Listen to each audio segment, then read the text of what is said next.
lo que yo quería centrarme era en si Nicias Judex modifica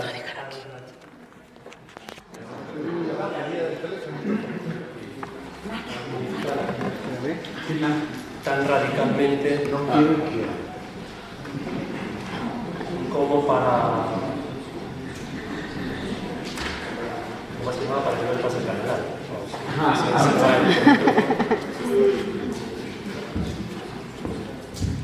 Se modifica tan radicalmente como para considerar que ha cambiado el modo de valorar la fuerza probatoria de la declaración de las partes. Luego quería centrarme también sobre un modo para poder dar valor a la declaración de las partes. Lo adelanto ya ahora por si no tenemos tiempo. Para poder dar valor a la declaración de las partes es fundamental realizar una instrucción de calidad.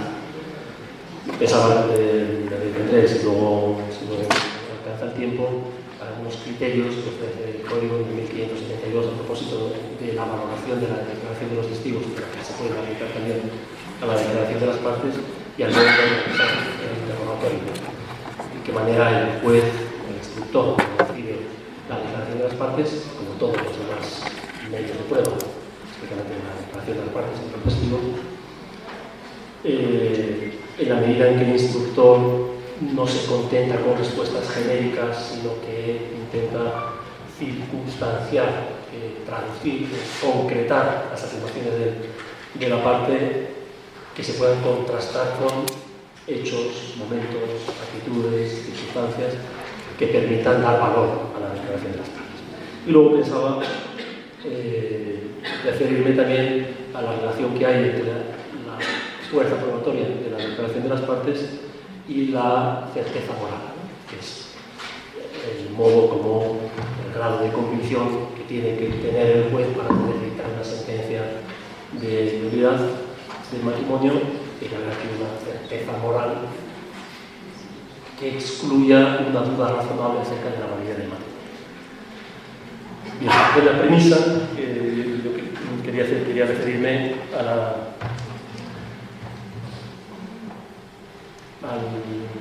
la declaración de las partes como modo de prueba fundamental, que es un hallazgo, es un logro, es un avance indiscutible del Código de 1963. Todos los autores que se refieren a esta materia lo subrayan de mil maneras, ¿no?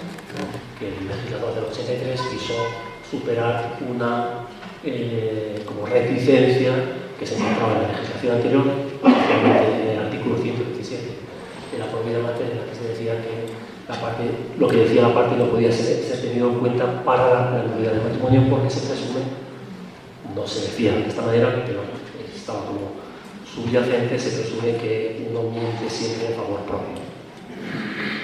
El Código de 83 no admite más esta presunción de mendacidad. Perdón, es que no se ha escuchado. Pero no tengo que repetirlo.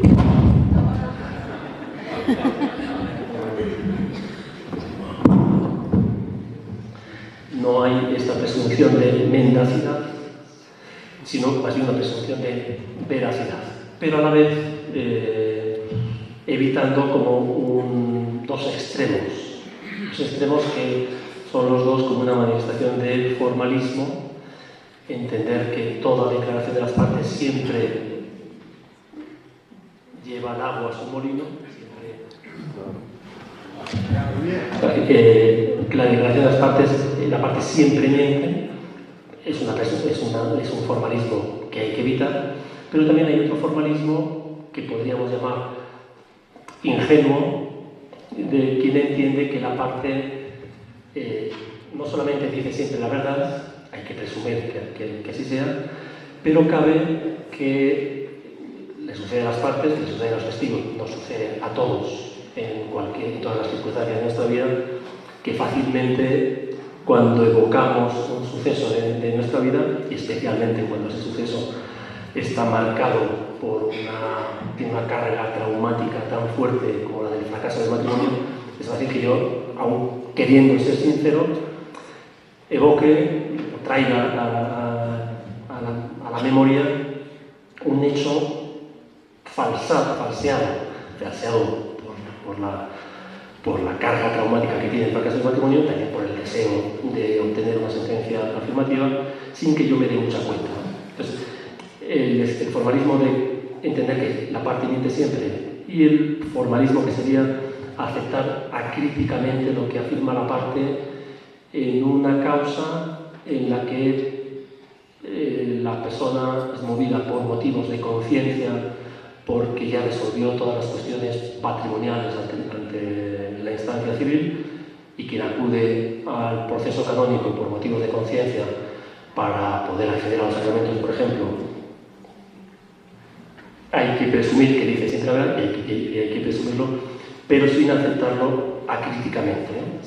La certeza de la parte y la sinceridad de la parte no se traslada subjetivamente, no se traslada automáticamente a la certeza que tiene que obtener el juez. Esta cuestión de la fuerza probatoria de la declaración de las partes adquiere una relevancia particular en el contexto también de la pastoral con los divorciados vueltos a casar, y muy especialmente en un supuesto que recoge Familiaris Consortio del número 84, donde Juan Pablo II dice a los pastores que han de discernir muy bien las situaciones cuando habla de las situaciones irregulares. Dice que hay que discernir muy bien las situaciones. Un caso es el de la persona que ha sido abandonada, se ha separado, se ha vuelto a casar, o incluso de la persona que está subjetivamente segura de la nulidad de su matrimonio, pero no consigue trasladar esa convicción, esa certeza hacia el exterior, hacia el juez, ¿no? Son las llamadas nulidades de conciencia. ¿En qué medida yo puedo estar convencido subjetivamente de la nulidad de mi matrimonio, pero no consigo transmitir esta convicción mía al juez?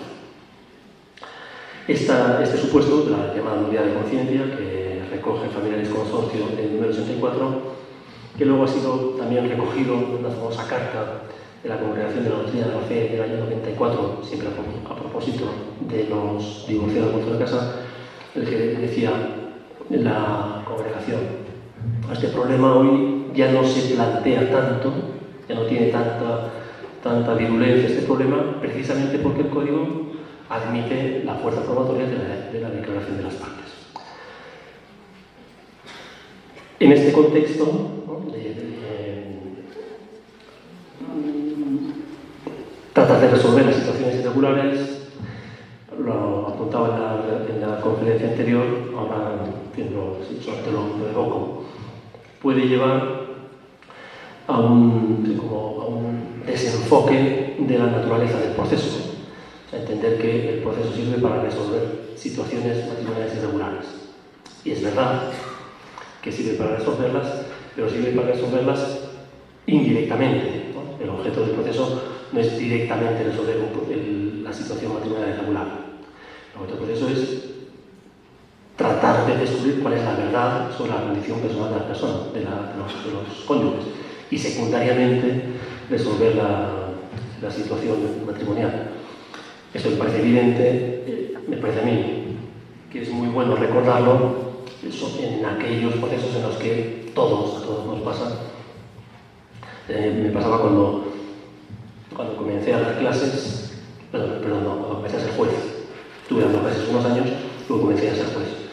Y mientras daba clases, pues todos los casos eran, como se dice en Italia, tizio e caia, nombres abstractos. Luego, cuando empiezas a ser juez, es que tizio y caia no son tizio y caia, son Juan y Pepita, son personas reales que están esperando tu palabra para obtener una respuesta y poder acceder a los sacramentos. Claro, esta preocupación, que es sana y es tan fuerte y es tan saludable, requiere del juez también mucho equilibrio para no desenfocar y para no instrumentalizar el proceso, con el riesgo de dar sentencias sin la certeza suficiente, en las que yo albergo una cierta duda acerca de la validez, pero a pesar de todo declaro la nulidad del matrimonio. Bien, hay una evolución en la legislación, como decía, el Código del 83, en el Canon 1679, que especifica para los procesos matrimoniales lo que prevén el Canon 1536 respecto de los procesos en general. No me voy a detener ahora acerca del Canon 1536, porque quiero ir directamente a la modificación de Mitis Iuris. Hay un pasaje, un paso relevante, me parece a mí, en Dignitas Connubii, cuando ofrece un concepto de confesión nuevo o sui generis, o que acoge lo que en la praxis de la jurisprudencia de la Reforma se entendía como confesión, no ya en el sentido que le da el Canon 1535 de una afirmación de algo contra la propia posición procesal, sino más bien, como hace la jurisprudencia de la Rota, sobre todo en las causas de simulación, que entiende por confesión la afirmación contra la validez del matrimonio, independientemente de la posición procesal. Entonces, Dignitas Connubii, cuando asume este concepto de confesión, en mi opinión, y también de otros autores, lo que viene a decir es que todas las afirmaciones de las partes, que sean declaraciones, que sean confesiones, que sean judiciales, extrajudiciales, todas han de ser recibidas por el juez y valoradas libremente. O sea que ninguna, hay un peligro, sobre el que no me voy a detener, un peligro con el uso del concepto de confesión, o sea, de trasladar a las causas matrimoniales, causas en las que está en juego un bien público, la fuerza que tiene la confesión en las causas en las que es dirigida a un bien privado, que una confesión contra sí mismo libera al otro de la carga de la prueba y puede fundar la decisión del juez. El uso del término confesión en las causas matrimoniales puede ser como influido por la fuerza que tiene el concepto de confesión en las causas privadas. El hecho de que Dignitas Connubii dé una noción completamente sui generis de la confesión permite, a mi modo de ver, como decía antes, entender que todas las declaraciones, que sean confesión o no sean, tienen el mismo valor, ¿no? Y son apreciadas, valoradas por el juez en el conjunto de la instrucción exactamente igual. Entonces, ¿qué hace Mitis Iuris? Aquí vengo al núcleo de lo que yo quería comentar.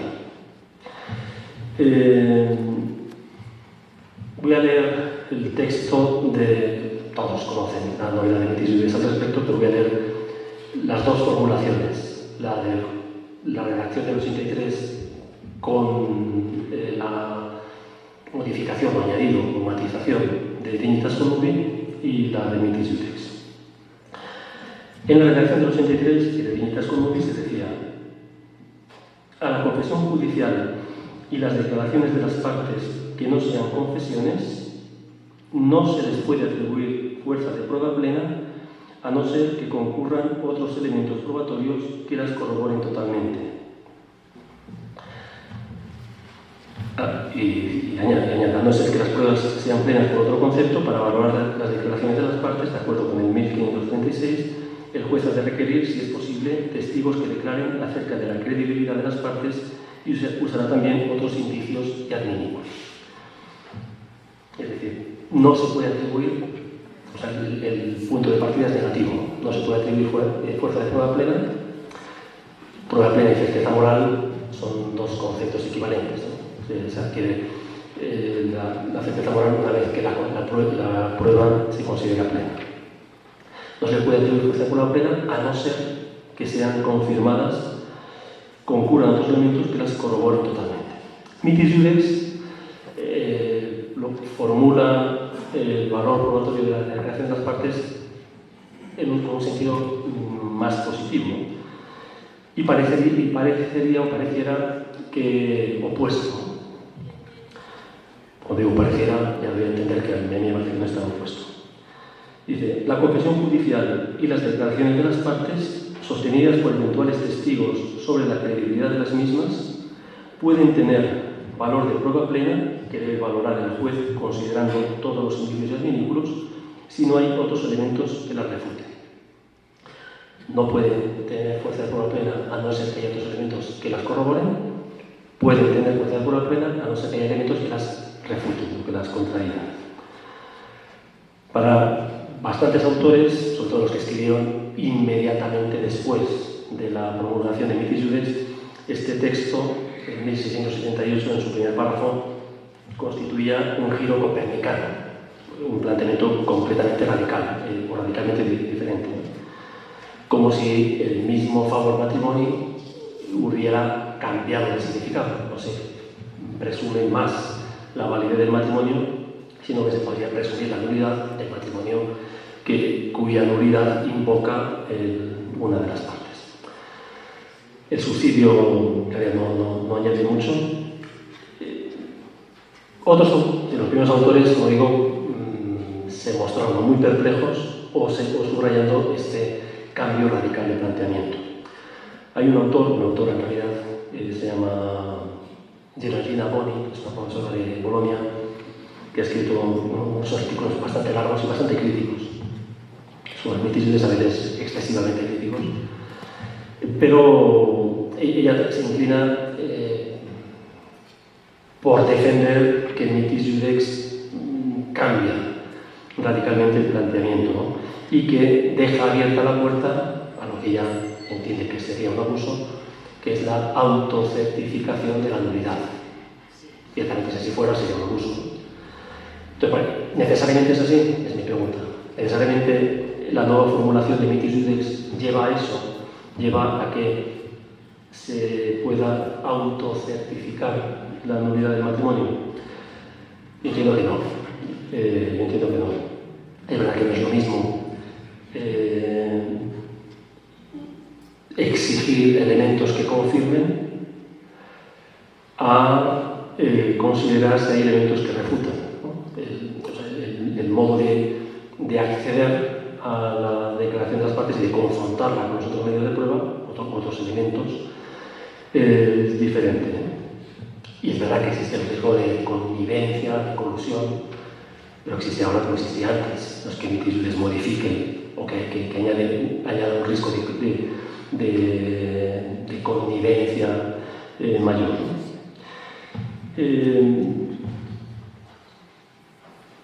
Otros autores con los que yo me siento más identificado,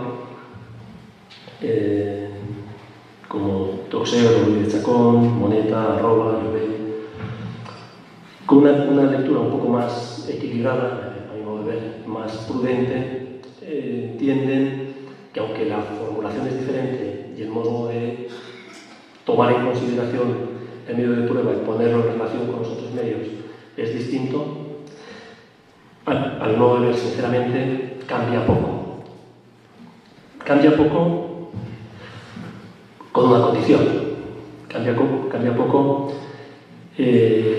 con la condición de que se salve un principio, probablemente el único principio no negociable del sistema procesal, de las causas de nulidad del matrimonio, el único principio no negociable, que es el carácter declarativo de las sentencias de nulidad.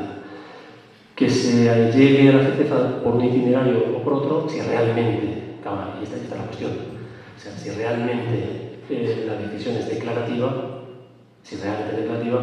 es secundario que yo valore la declaración viendo si se confirma o si yo valoro la declaración viendo si hay elementos que la refutan, ¿no?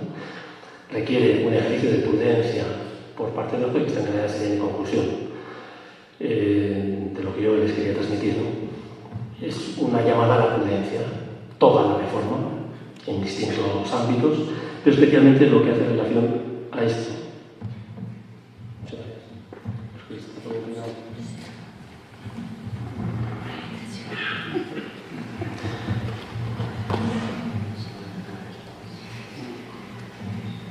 Pero especialmente lo que tiene que ver con la la valoración de la declaración de las partes.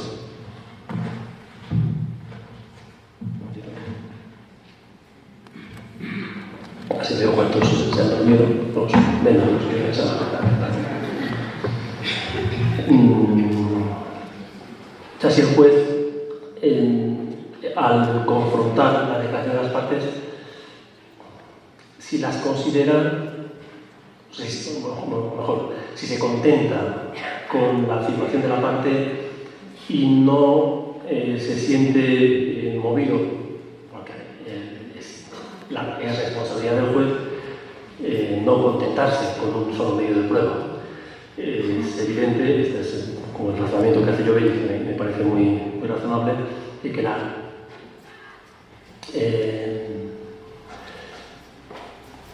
el modo de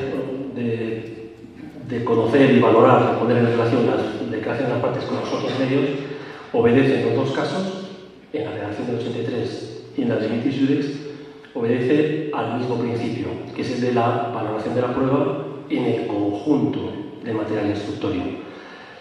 En el conjunto de material instructorio, sin que se contente el juez de un solo medio de prueba, y esto es también una llamada a la prudencia y a la responsabilidad y a la seriedad y a la honradez del juez.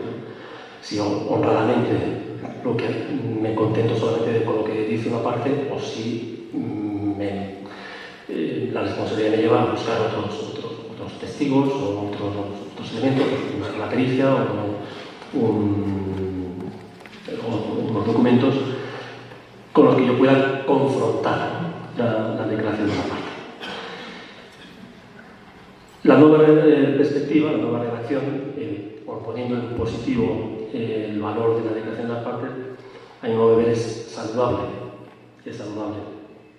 No solamente porque ayuda a superar la reticencia de la normativa precedente, sino porque permite poner en el centro la declaración de las partes, pero ponerla en el centro sin desgajarla, ¿no? Sin separarla del resto del material presente en la instrucción.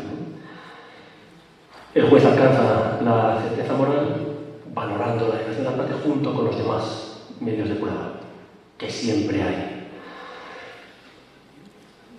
El código dice que la declaración de las partes ha de ser valorada en el conjunto de la instrucción y en el caso de que los medios de prueba sean escasos, recurrirá eventualmente, como decía en la redacción del 83, si es hipótesis, si es posible, a testigos de credibilidad, ¿no? Esos testigos de credibilidad que no testifican acerca del fondo del hecho de ser probado, sino acerca de la credibilidad de quien afirma. Testigo de credibilidad, hay algún autor como Gullo, que es un abogado que falleció hace unos meses, de mucho prestigio. Decía que los testigos de credibilidad han de ser tomados con pinzas, porque pueden tener una influencia sobre el juez un poco desproporcionada. Hay que recurrir eventualmente, o si hipótesis, como decía la redacción anterior, a los testigos de credibilidad y a los indicios y adminículos, ¿no? Entonces, la declaración de la parte se confronta con los otros medios de prueba y siempre, porque siempre hay, aunque no hubiera ningún medio de prueba más, siempre hay indicios y adminículos. Siempre hay indicio y adminículo, también son dos elementos que los autores se esfuerzan por distinguir, ¿no? Indicio que hace referencia al mérito de la causa y adminículo que no hace referencia directamente al mérito de la causa, pero que en definitiva, como dice Moneta, al final, inicia el vínculo, pues prácticamente se refiere a la misma realidad, ¿no? A estas circunstancias subjetivas u objetivas de la parte, su modus vivendi, su religiosidad, su probidad, el modo de comportarse en el juicio, el modo como admite incluso las contradicciones que hay en su declaración, cómo está en el juicio. el motivo por el que acuden, y también las dificultades objetivas, ¿no? Sobre todo las dificultades objetivas, que permiten... Bien. Entonces, no sé si llegaremos más tarde o ya mañana las conclusiones. Bueno, muchas gracias.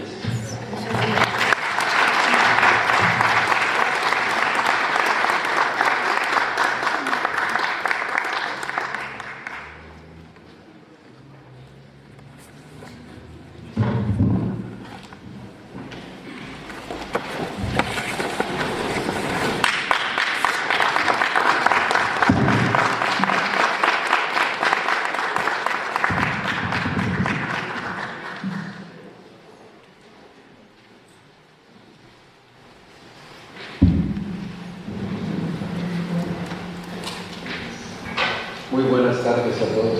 Buenas tardes. Muy activos, así como que han estado metidos en el asunto, porque no se puede viendo ni nada por esto. Pueden sentarse.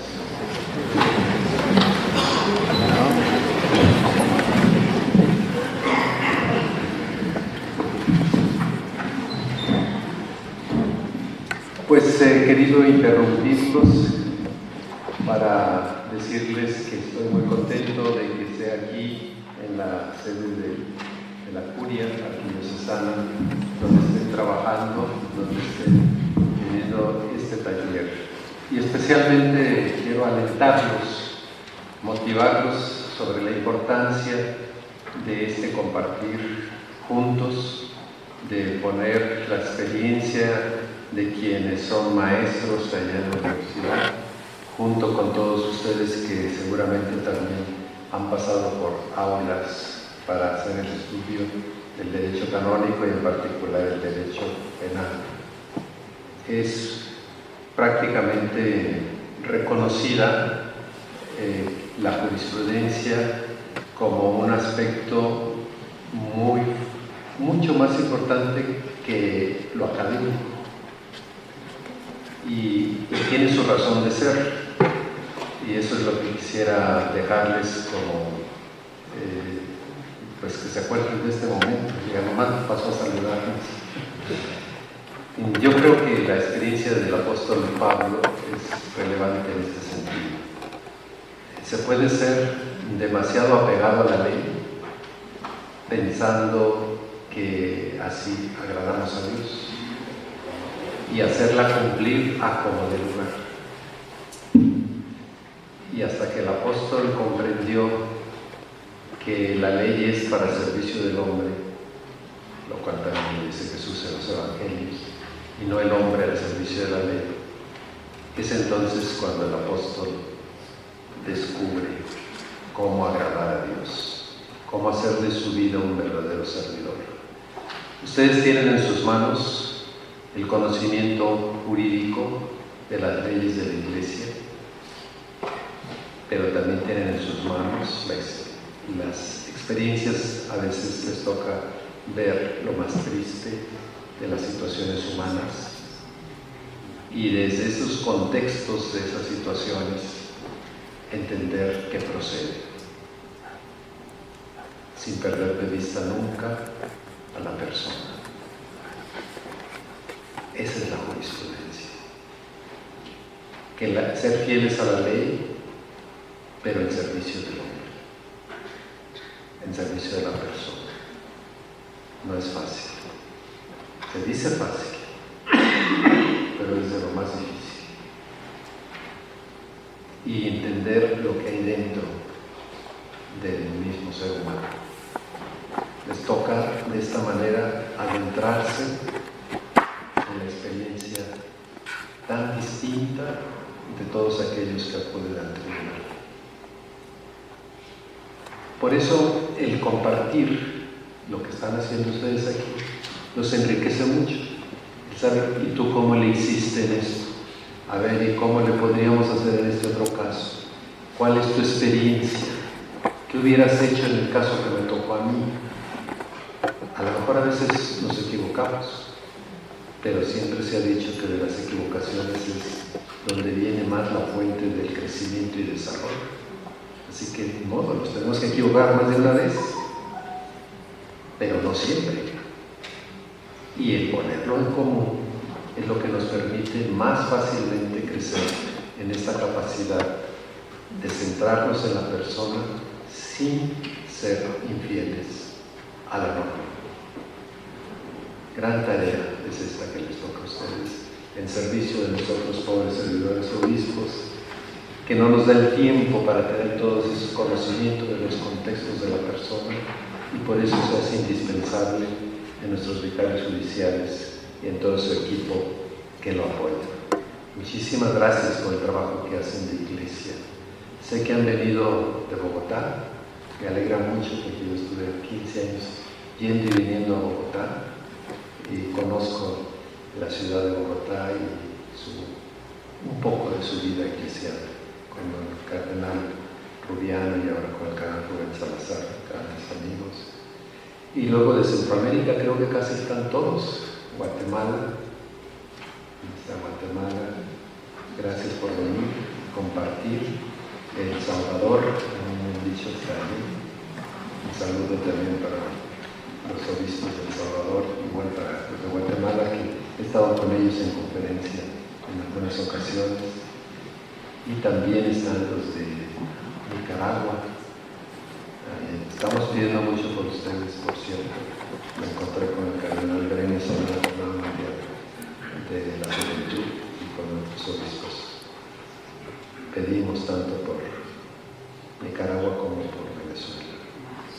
Y también sé que está de Costa Rica.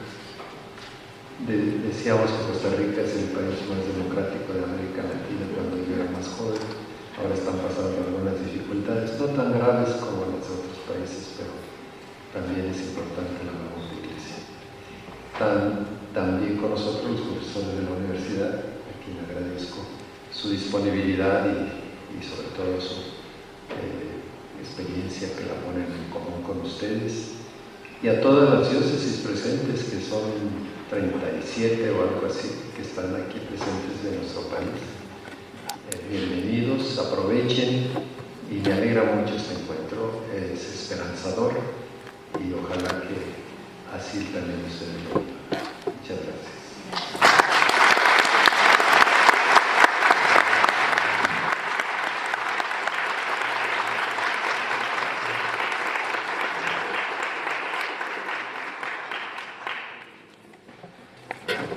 Los dejo para que sigan estudiando y compartiendo.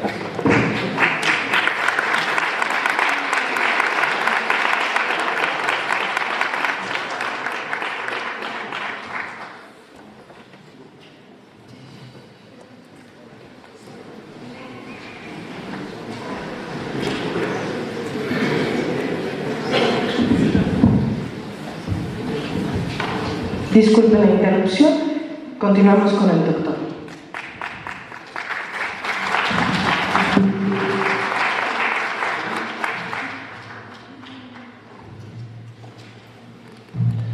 Aparte no recuerdo muy bien dónde me había quedado. Indicio y admitir. A los indios y amigos. Los indicios y adminículos que para algunos autores, por ejemplo Moneta, dice que formalmente se distingue el indicio como el punto de partida de la prueba presuntiva, el adminículo como aquellos elementos que sin llegar a ser prueba favorecen, proporcionan elementos que ayudan a valorar los demás medios de prueba.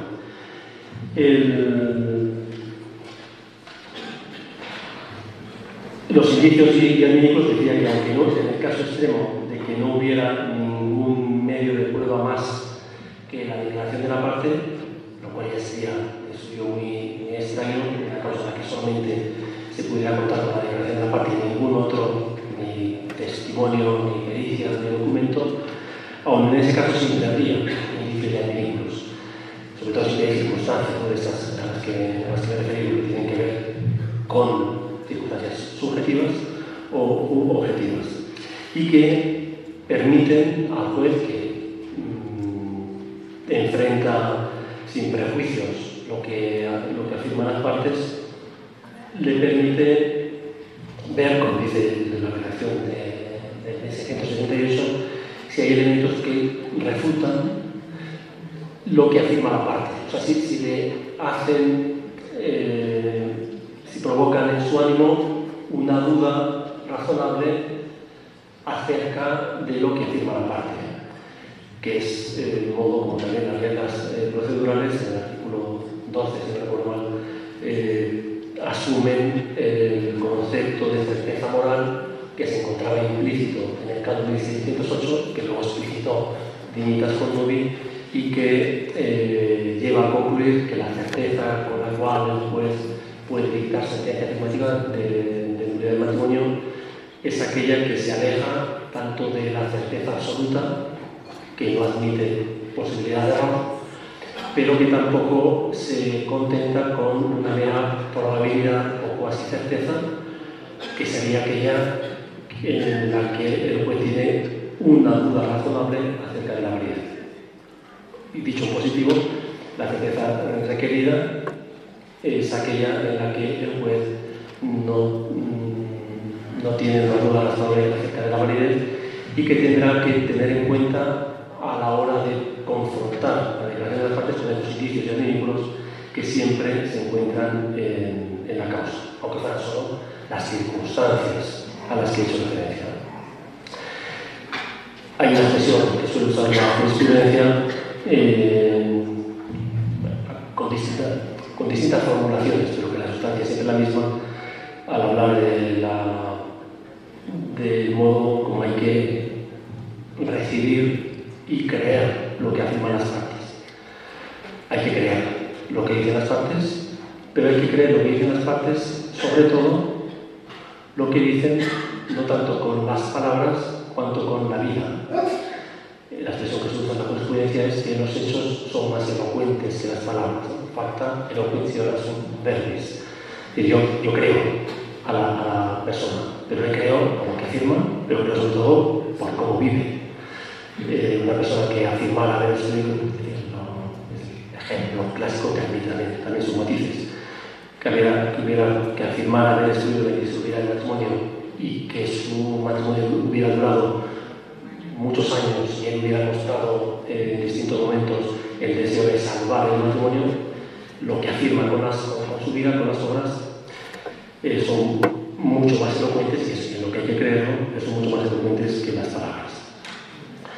Luego quería hacer referencia aunque lo adelanté ya antes, por si luego no me quedaba tiempo, a este punto central que mencionaba al inicio, que es el de la calidad del interrogatorio.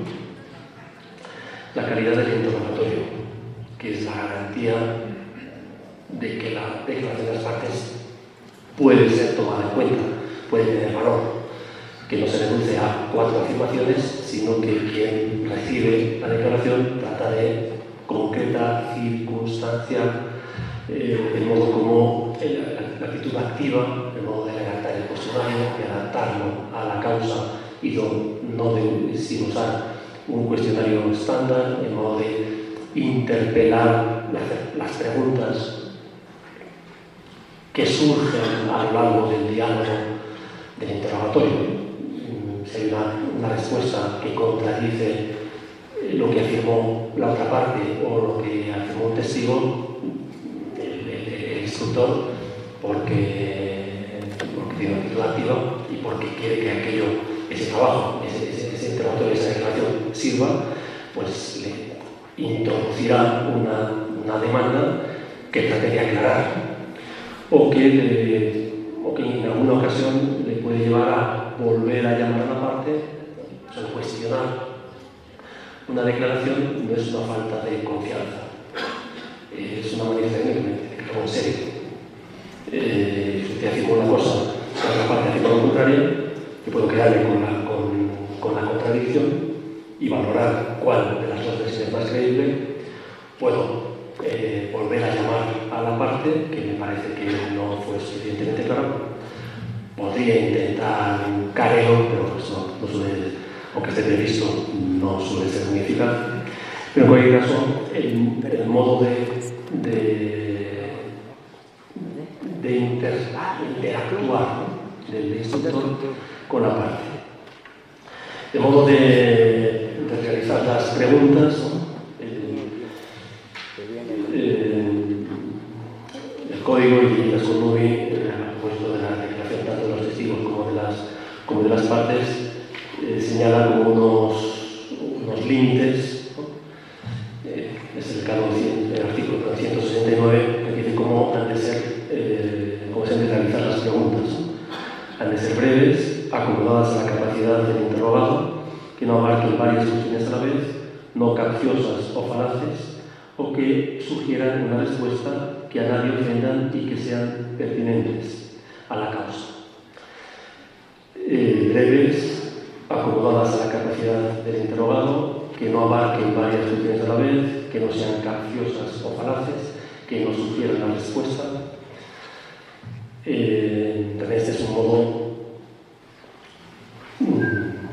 es una manifestación de sentido común, ¿no? De la redacción de este artículo 169, pero también es una llamada a la seriedad.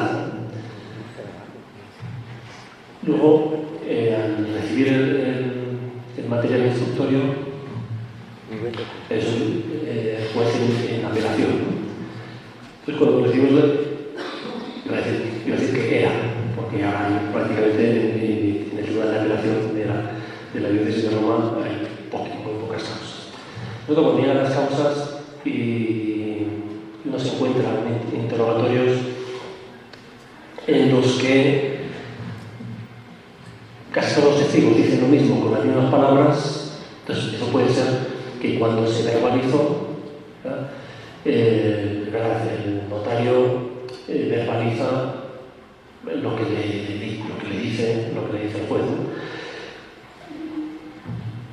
Con frecuencia esta multiplicidad de declaraciones idénticas suscita sospecha de que hayan sido preparadas o inducidas, o solo si hay personas que utilizan expresiones demasiado técnicas sin poseer un bagaje cultural suficiente. Yo expresé con acto positivo de voluntad, aparte no saber qué es un acto positivo de voluntad, o sabe el abogado, o sabe el juez, o sabe el notario. El modo de verbal puede ser que la parte haya sido preparada, o puede ser que al verbalizar yo haya traducido lo que expresó el testigo o la parte con palabras mías, el juez o el notario. Por eso el esfuerzo de recibir y transcribir con las mismas palabras que usó la parte o el testigo, que dan mucha más frescura y que permite ver la autenticidad de la declaración, ¿no? Y lo mismo las preguntas que no sean ni capciosas ni sugieran la respuesta. También uno puede, con toda la buena voluntad, el instructor, ante una parte que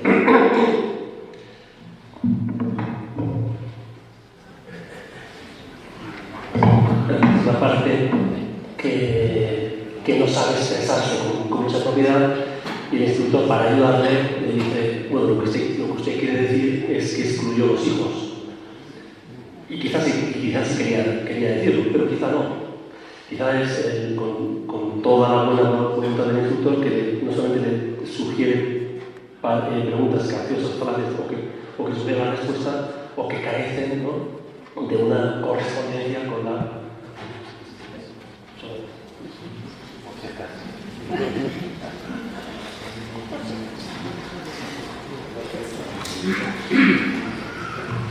Bien.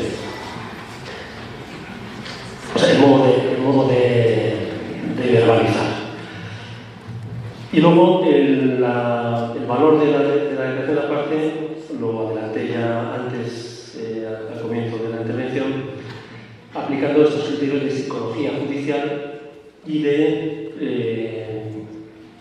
interpretación de la declaración de quien está rememorando un hecho pasado, sabiendo, quien lee, quien interpreta, quien valora esa afirmación, sabiendo que puede no conscientemente autoengañarse, puede querer mentir, pero aunque no queriendo mentir, aunque queriendo ser sincero, puede reconocer falsamente una realidad con toda la carga emotiva a la que me refería antes. En la conclusión, acerca de la evaluación de las partes, en realidad la enlace también al comienzo de mi intervención, previendo que no podía llegar a este momento. La valoración de la declaración de las partes, como todo los medios de prueba, ha de ser hecha por el juez libremente. Valoración libre, que no es valoración arbitraria, es valoración discrecional, pero puede usar la expresión según su conciencia, su conciencia, y según la conciencia del juez que recibe la declaración de las partes, que la confronta con los otros medios que se facilitan o que el juez puede buscar autónomamente o que el defensor del vínculo puede proponer, y que en el conjunto de la instrucción trata de discernir el hecho jurídico que ha de ser probado.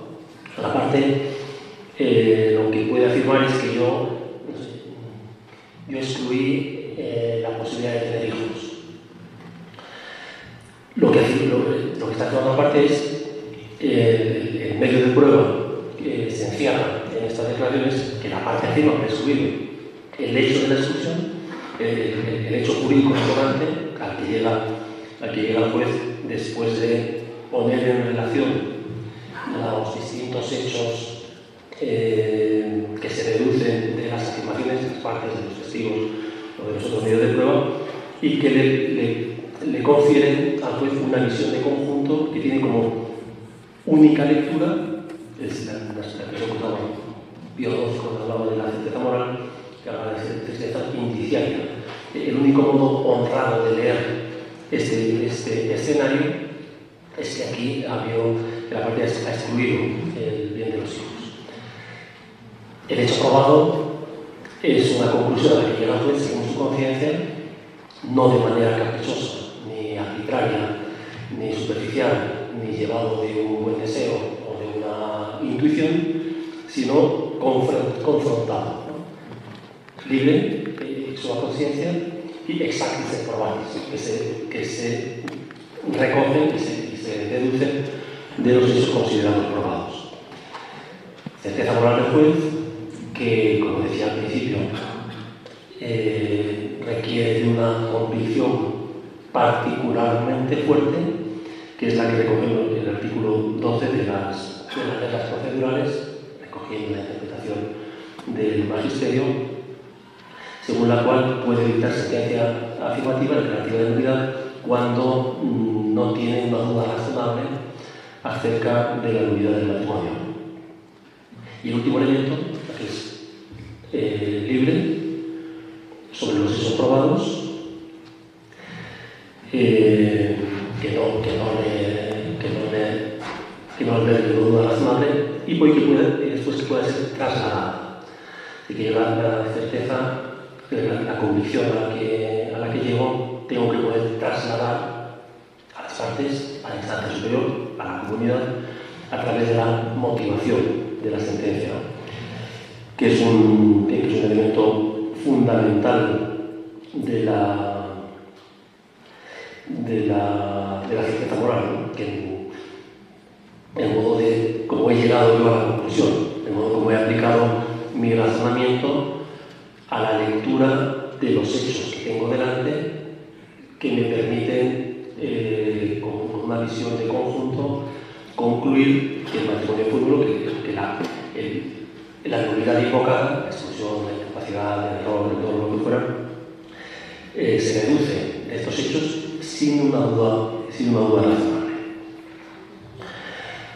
La certeza a la que llega el juez no es una certeza caprichosa, arbitraria, subjetiva, sino fundada en los hechos y trasladable a través de la motivación y sin la duda que le vaciaría el contenido. La certeza del juez no asume acríticamente la certeza que puede tener la parte o el perito, no se traslada, ¿no? La certeza que tenga el perito en la general, según su ciencia, la que tiene la parte es la que tiene su leal saber y entender. La que tiene el juez es la que resulta relevante. Valor de la declaración de las partes y presunción de su sinceridad, valoración libre y prudente del juez y convencimiento o certeza que excluya una razonable duda sobre la nulidad. Son expresiones del mismo principio fundamental del derecho matrimonial canónico, el favor del que goza el matrimonio, que comporta la presunción de la validez del matrimonio sobre la base de la sinceridad de la parte, la sinceridad que manifestó cuando se casó, cuando dijo que quería casarse, la sinceridad que manifiesta ahora cuando pide la nulidad, y la sinceridad sobre todo que tiene que tener el juez al recibir, valorar, confrontar y concluir acerca del hecho cuestionado. La decisión del juez, afirmativa o negativa, siempre que se respete aquel principio no negociable al que me refería antes, de carácter declarativo de las sentencias de nulidad, sea afirmativa o sea negativa, siempre que sea fundada sobre la verdad, siempre es expresión del favor matrimonio, que en su sentido más radical se puede formular en términos de favor veritatis, una expresión que también suele invocar la jurisprudencia, recordando una expresión de Sánchez. Este es el favor matrimonio. Declarar nulo el matrimonio verdaderamente nulo, declarar que no consta el matrimonio que se considera válido, en los dos casos. Itaes matrimonii favor, irritum dissolvere, ac valido mutueti. O como decía Juan Pablo II, toda sentencia justa de validez o de nulidad del matrimonio es una aportación a la cultura de la indisolubilidad tanto en la Iglesia como en el mundo.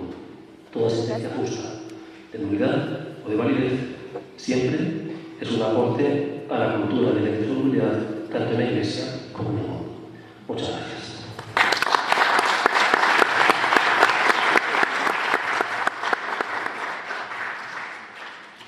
Damos paso a la sesión de preguntas. Padre, yo he tenido unas dificultades respecto de la interpretación que da la ministra